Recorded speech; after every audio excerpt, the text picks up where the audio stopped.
serías capaz de hacer para recibir una pensioncita de 125,000 pesos al mes? ¿Serías capaz de mentir o de pedirles a otras personas que mientan por ti?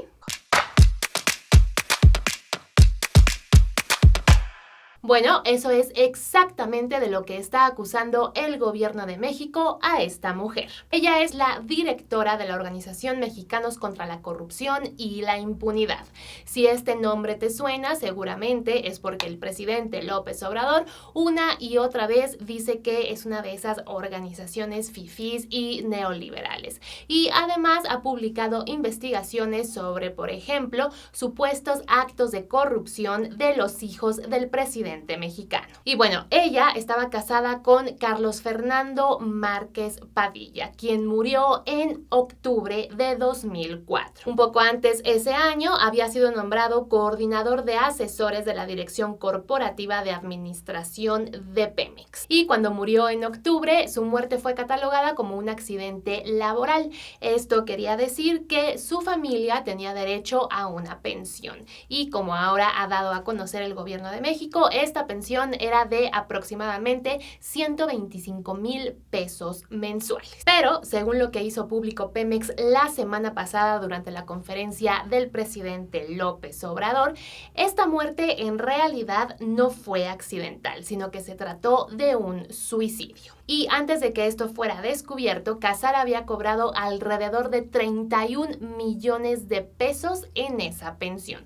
Entonces, el gobierno mexicano la está acusando de recibir esta pensión de manera ilegal.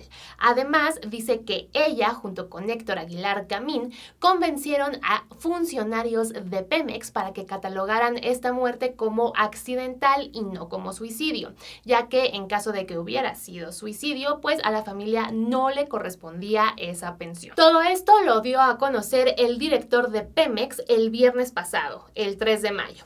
Y después el gobierno de México publicó tanto este expediente, que incluye el acta de defunción de Martínez Padilla, como 2 expedientes de Pemex y documentos escolares de sus hijas, como este otro informe que da a conocer la causa de muerte de Márquez Padilla e incluye testimonios obtenidos por las autoridades y una reconstrucción de los eventos que ocurrieron en octubre de 2004. Todos estos documentos, como acabas de ver, y si no los viste, los ponemos otra vez. Son documentos íntegros. No hay ni una sola parte en donde algún dato personal esté tachado, que haya algún cuadrito negro que tape alguna información. No. Todos los documentos están publicados tal cual son. Entonces, aunque el gobierno de México pues dio a conocer este posible acto de corrupción muy grave el viernes pasado, a la par vulneró estos datos personales.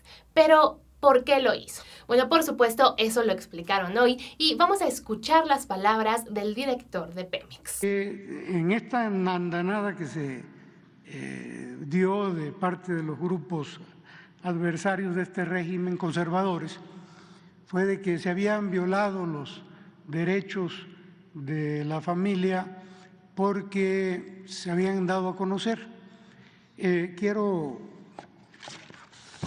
leerles una resolución del Instituto Nacional de Acceso a la Información que tiene que ver con resoluciones del Pleno del INAI sobre la publicación de carpetas de investigación a cargo de la Fiscalía Especializada en materia de combate a la corrupción. Dice,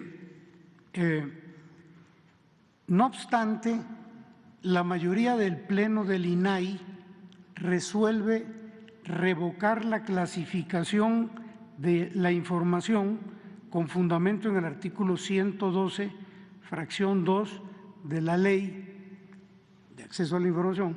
No puede reservarse información relacionada con actos de corrupción. Y el presidente López Obrador defendió estos actos de su gobierno en esta misma línea, pero además dijo que no puede ser que se esté criticando la divulgación de estos datos personales y no el acto de corrupción. Vamos a ver lo que dijo el presidente. En vez de meterse al fondo, si hubo o no hubo corrupción, si hay o no hay corrupción, recurren al Instituto de la Transparencia, que es hechura de ellos, para decir, se violó la privacidad. Es válida la corrupción siempre y cuando se mantenga en secreto.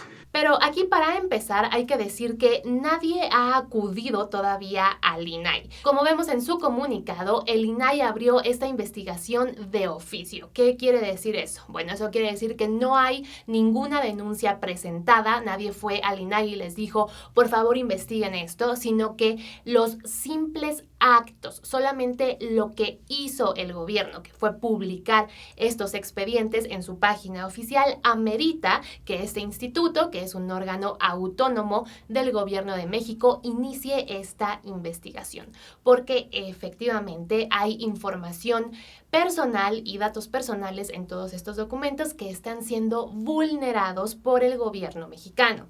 Tal y como explica el INAI en su comunicado, es obligación del sujeto obligado, que en este caso es la Oficina de la Presidencia de la República, resguardar estos datos personales y no vulnerarlos, que al final pues es lo que han hecho desde el viernes 3 de mayo. Entonces, por un lado tenemos este presunto acto de corrupción de la directora de Mexicanos contra la Corrupción y la Impunidad, y por otro tenemos que otra vez el gobierno mexicano está vulnerando datos personales. Y antes de despedirnos hay que destacar esto, porque parece que el gobierno tiene muy claro que toda la información relacionada con probables hechos de corrupción debe ser pública y no tiene por qué ser reservada.